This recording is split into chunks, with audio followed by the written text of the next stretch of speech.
Hey guys, welcome back to another video. A lot has changed in the last couple of weeks, so we're going to go over it real quick. Alright, so as you can see, the valve train is pretty much completed. I just measured push rods today, so they won't be in for a little bit, but it's going to give you guys a pretty much completed look at everything and how everything turned out with the paint and stuff and the reusing of parts. So I got a couple things to go over here. First and foremost, the valve train is pretty specific. So let me show you what I mean. So I got these tie bars, like I was telling you guys before. These are MMX billet tie bars, and I wanted those over the aluminum because I just didn't have a warm and fuzzy about having the aluminum tie bars with the steel rubbing against each other, wearing all crazy. So I felt like the billet was a better move. You'll see here the bushings and the shaft. That's part of the new Manton kit for the Gen 3 Hemis. And it comes with these shims. I didn't know where to put them, but I kind of used some common sense here. This is steel, this is bronze. And so I don't want those wearing against each other. So it kind of made sense. I had just enough to do them all that way on all four shafts. So with that being said, I pretty much got some engine assembly lubed the shaft, lubed the inside of the bushings, the rockers, and just pretty much set everything in place. I went ahead and took my push rod length here on number 1 at TDC. I have an old snap-on camera that I was able to put in here on top of rotating the crank just to make, and I did it 3 times to make sure I was right about where I needed to be for TDC. Also, once I put my push rod measuring tools in, everything here was level. It had, no real play in it more than what I should expect when taking that, because both valves will be shut with no tension on them.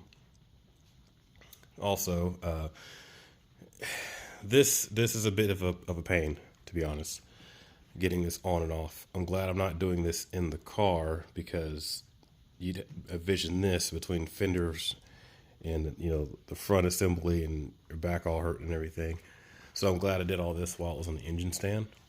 The other thing too is it's a lot easier to make corrections on the engine stand than it is once it's in the car. And so the hope is that I avoided tons of pain by doing everything out here, and it was so good that there won't be any issues in the process thereafter. So we'll see.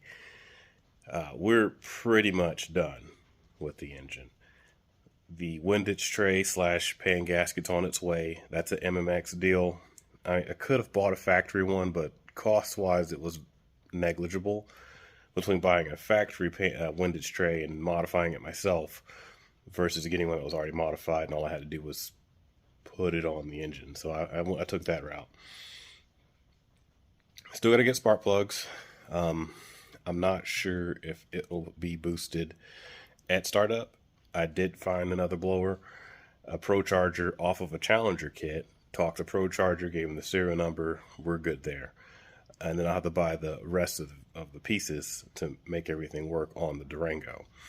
So no big deal. But as far as starting the engine and the break-in process and all that, if I'll have all those pieces, I don't know. We'll see.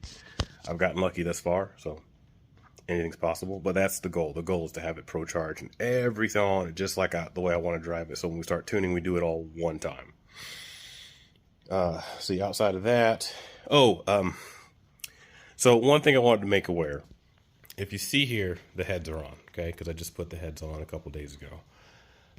However, since this is a not climate-controlled garage and that was a fresh machine surface, that did have a protectant cover on it, or spray film, if you will, but I removed that when I had to strip everything down and clean the block to paint it. Well, because I had done that, it had oxidized a little bit, so I had to re-clean the surface. Not a big deal.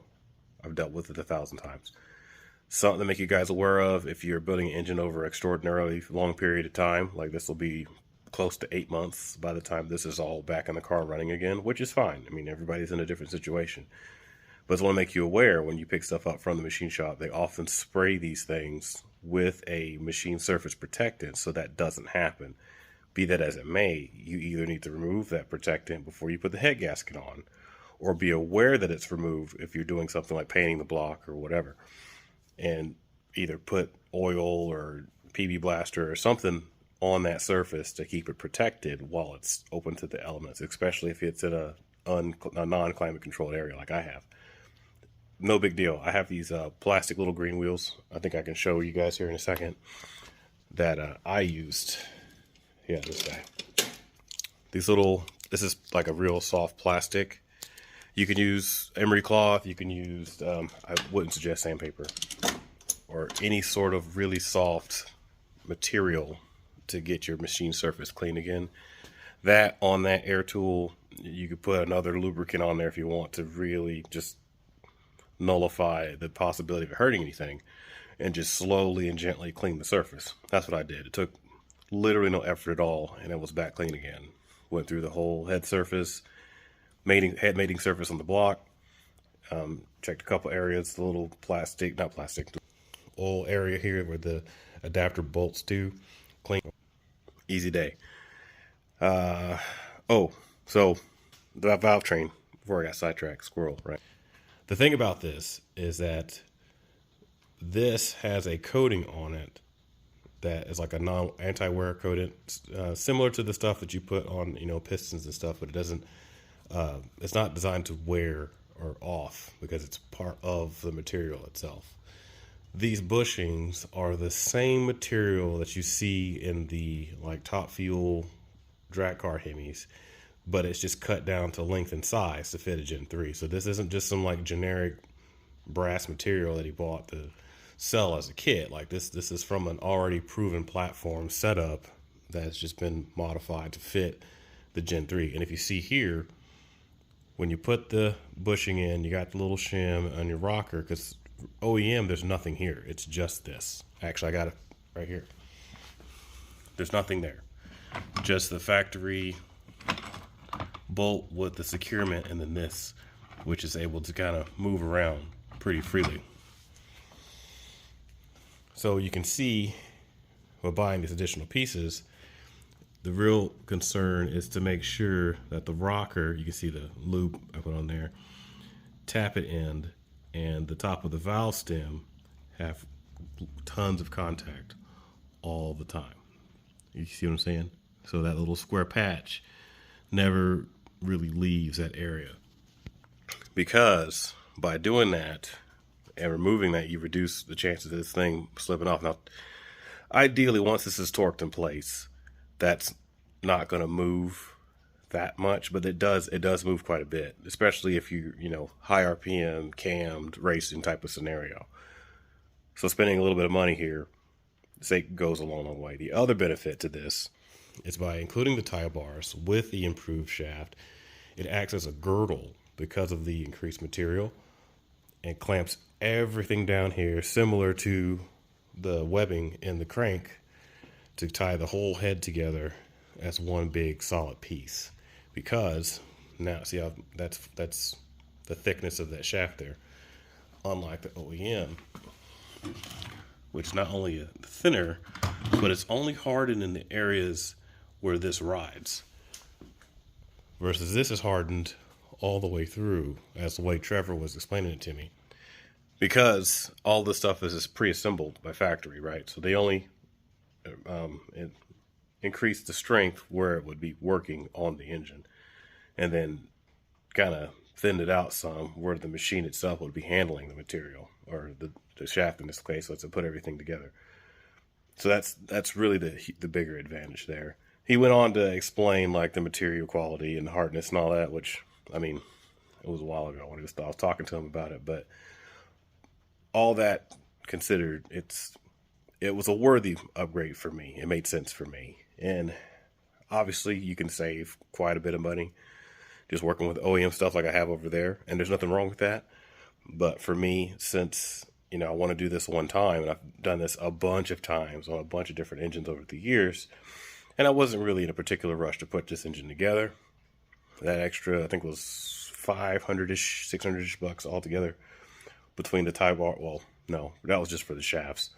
But between the shafts and the bushings and the tie bars, we're looking at probably $1,200-1,300 bucks additional in the build that I could have not spent or spent in rods or whatever. However, you'll notice as I go through the completion of this project, I try to spend the money in a rational fashion throughout the whole thing and not have a crazy focus in one part of the build or the other. Like, it doesn't make any sense to have the $6,000 rotating assembly, but you're rocking factory valve training, if you catch what I'm saying. Versus I could split that money in half and have a solid rotating assembly and a solid valve train, which overall will give me a much better package to longevity and power and durability and all that stuff. Other than that, that's pretty much it. I mean, there's not a whole lot more to say really, other than we're just waiting on parts. As soon as the pickup tube, which was supposed to be here today, because I have to move one of the main studs, because the one for the pickup tube, if you don't talk about it, it's slightly longer and it's got a smaller nut on it. Well, that was put in the wrong spot, but they were like, we didn't know where to put it because we didn't know what kind of oil pan was going to go on there, which is fine. Whatever, no big deal. It's a 1-for-1 transition, not a big deal. However, we're supposed to get like super cold, like sub-freezing temperatures. And if that happens next week, I'm not touching this thing. I'm not torquing a bolt on this thing. Because if you're familiar with how metal works, as anything gets colder, it gets smaller and it shrinks down. Now, you could argue it's negligible, but considering how much money we have into this up to this point, waiting a couple of days for it to warm back up and the engine metal to warm back up before we start torquing things and moving stuff around in the rotating assembly in the mains of all places, we'll just play it safe. You know, I'm not going to come out here in negative 20-degree weather switching bolts around and torquing it, because that's just dumb. But that's it. That's it. Pickup tube, windage tray is on its way. Should be here any day now. Oil pan. Order the oil pan today. That should be here in the next couple of days. That's it. I sent my push rod measurements to Trevor, so they'll probably have those on the way sometime in the next couple of days. Throw the push rods in there, seal up the bottom end, and this bad boy is ready to go back into the Durango. So it's been quite a trip getting here to this far. It looks really good. I'm very excited. That oil filter has been on that adapter for a while, but at this point it's just there to seal up the oiling system, right? So I'll get that changed out. But other than that, that's all she wrote, man. I'm super stoked. Well, I'm stoked and I'm sad, right? Because at the same time, I know it's going to happen. Get this thing back together, get it all tuned and sounding good. And a certain somebody that I happen to be married to probably try to find her way driving it again. We'll see. But yeah, we're pretty stoked. As far as the GTO is concerned, I find a parts provider in Australia. We're working out the details now. He's going to send me a pallet of adventure parts. So basically everything on the front end, the knuckles, brakes, everything. But it's going to take some time. We will get back to working on the GTO, mostly electrical and the turbo kit, because the all-wheel drive system, the parts themselves, just to figure out how to make it to work, are going to take 3 months or so to get here. And so we're looking to ship that sometime around April, May timeframe, and then it'll land sometime in the fall. So just from that alone, it probably won't be driving this year, maybe. We'll see. Because the whole all-wheel drive thing was kind of a last-minute deal, but it's something I really, truly want to do. And there's a set of wheels I've been eyeing for this thing for months on Marketplace that still haven't sold. They haven't sold, so I'm going to take that as it being a sign. I'm going to try to pick those up sometime in the next couple of months as well, and we'll test fit those. And they're so wide that they'll actually work really well for the all-wheel drive setup we're looking to do. So outside of that, man, our box of parts, and really, so these are old diesel truck parts in there, but these are the last little bit of parts we have for this, outside of the stuff we have on the way and the stuff that's in the Durango to put it back together.